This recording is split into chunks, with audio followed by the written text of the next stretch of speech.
भारत, जंग आज़ादी में मुसलमानों का किरदार, भाग 1। सबसे पहली ललकार और आज़ादी का पहला फतवा। मैं इस पूरी सीरीज को 6 हिस्सों में तकसीम कर रहा हूं।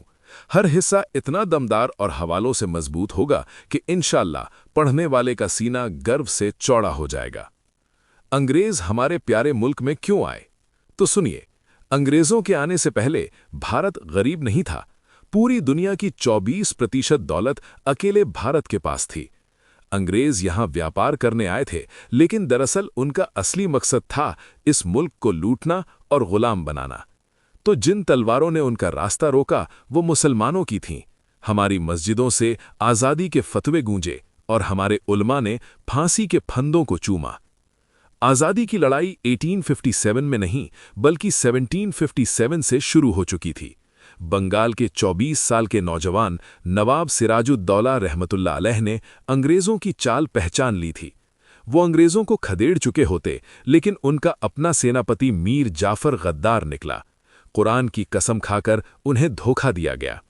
शहीद होने से पहले सिराजुद्दौला ने कहा था कि ये फिरंगी अंग्रेज़ सिर्फ व्यापारी नहीं, ये मुल्क के मालिक बनना चाहते हैं। उनकी ये भविष्यवाणी 100 साल बाद सच साबित हुई। जब उत्तर भारत में आज़ादी को लेकर सन्नाटा था, तब दक्षिण में एक शेर दहाड़ रहा था। शेर मैसूर हज़रत टीपू सुल्तान रहमतुल्लाह अलैह ने अंग्रेज़ों को चैन की सांस नहीं लेने दी। आज नासा के म्यूजियम में टीपू सुल्तान के रॉकेट की पेंटिंग मौजूद है। उन्होंने अंग्रेज़ों पर लोहे के खोल वाले रॉकेट चलाए, जिन्हें देखकर अंग्रेज़ फौज कांप उठी थी। डॉक्टर APJ अब्दुल कलाम ने अपनी किताब में लिखा है कि रॉकेट टेक्नोलॉजी के असली जनक फादर टीपू सुल्तान हैं। टीपू सुल्तान ने अपने राज्य में शराब और नाच गाने पर पाबंदी लगा दी थी और महिलाओं की इज्जत के लिए सख्त कानून बनाए थे। अपनों की गद्दारी मीर सादिक की वजह से जब किले का दरवाज़ा खोला गया तो टीपू सुल्तान ने भागने की बजाय लड़ना पसंद किया। उन्होंने तारीख का वो जुमला कहा कि गीदड़ की 100 साल की जिंदगी से शेर की 1 दिन की जिंदगी बेहतर है। जब वो शहीद हो गए और उनकी लाश खून में लथपथ थी, तब भी अंग्रेज जनरल की हिम्मत नहीं हो रही थी कि करीब जाए। उसे लगा शेर अभी जिंदा है।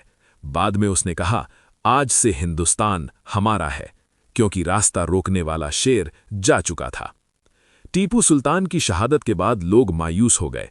लगा कि अब गुलामी मुकद्दर है। ऐसे अंधेरे में दिल्ली से एक आवाज आई। शाह वलीउल्लाह के बेटे शाह अब्दुल अजीज मुहद्दिस दहलवी ने अंग्रेजी हुकूमत के खिलाफ पहला शरई फतवा जारी किया। उन्होंने ऐलान किया कि आज से हिंदुस्तान दारुल अमन नहीं रहा, अंग्रेजों ने इसे दारुल हर्ब बना दिया है। इसलिए हर मुसलमान पर फर्ज है कि वो अंग्रेजों को निकालने के लिए जद्दोजहद करे। ये फतवा नहीं, बारूद था। इस फतवे के बाद उलमा, तलबा और आम मुसलमान घरों से निकल पड़े। 1857 की बगावत की असल बुनियाद यही फतवा था। शाह साहब के फतवे ने ऐसा जोश भरा कि हजारों लोग जान देने को तैयार हो गए।